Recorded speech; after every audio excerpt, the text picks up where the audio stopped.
Peter, welcome. How are you?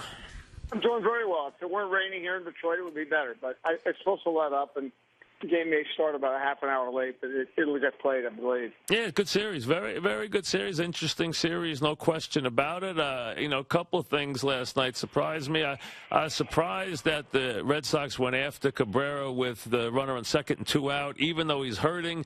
I was surprised by that. But overall, you know what? The series has been good. It really has. It has been. I mean, except for last night, there's been a great deal of tension in it. And that's really mad. First of all, going into the 6th and 7th innings with no hitters every night has been interesting. But they've been, they have been dramatic one-run games and made some pretty good viewing and a lot of tension. I could tell the managers are both absolutely exhausted. But it's, and I think tonight will be very good, presuming they play. Because Sanchez and Lester, besides being old teammates, I just have a feeling Lester will come up big, and Sanchez's stuff is so good that, my guess he's really good again. And the Red Sox are not swinging the bat very well. It was good for them to get Ellsbury going with 4 hits last night, but their lineups had a lot of trouble with sliders, off-speed pitches, and Sanchez has got the great slider and the great changeup. So he'll be a very tough matchup for him. This is really a pivotal game because I think it would be very hard, even though they're going home, I think it would be very hard for the Red Sox to go back to Boston and beat Scherzer and Verlander starts 2 games in a row the way they did in Boston and then here in Detroit in Game 3. Yeah, and tonight you try, if you're the Red Sox, get him out of the game. He throws a lot of pitches. Get him out of there as fast as you can. Get in that bullpen as fast as you possibly can. And I think Napoli swinging the bat better the last 2 days is a big positive because he had really cooled off, getting a home run and then getting a couple of hits last night. That was another positive. But, you can tell Cabrera just is not the same right now. And I thought it was a good idea shaking up the lineup, taking a little pressure off him. And, sooner or later, Fielder has got to hit. He has to hit. I agree. I think he puts a lot of pressure on himself. I mean, he's one of those guys, he insists on playing every day.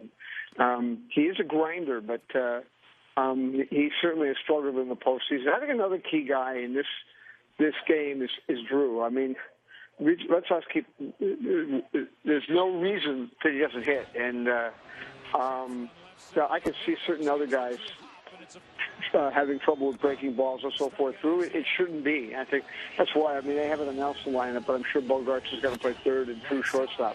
All right, let me go ahead. Yeah, that makes sense. That does make sense. Let me get to a couple of things here. Number one, managers. Is Mattingly safe no matter what happens in the Dodger series? Will he definitely be back next year?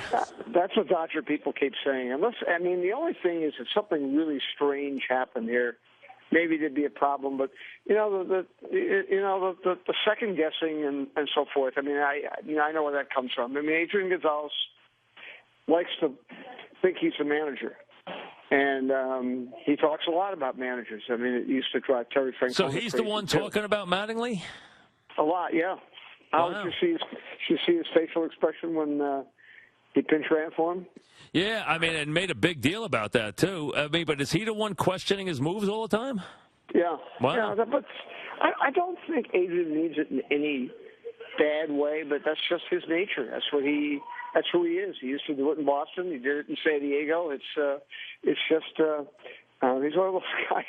The manager goes out to the mound to talk about how they want to play somebody.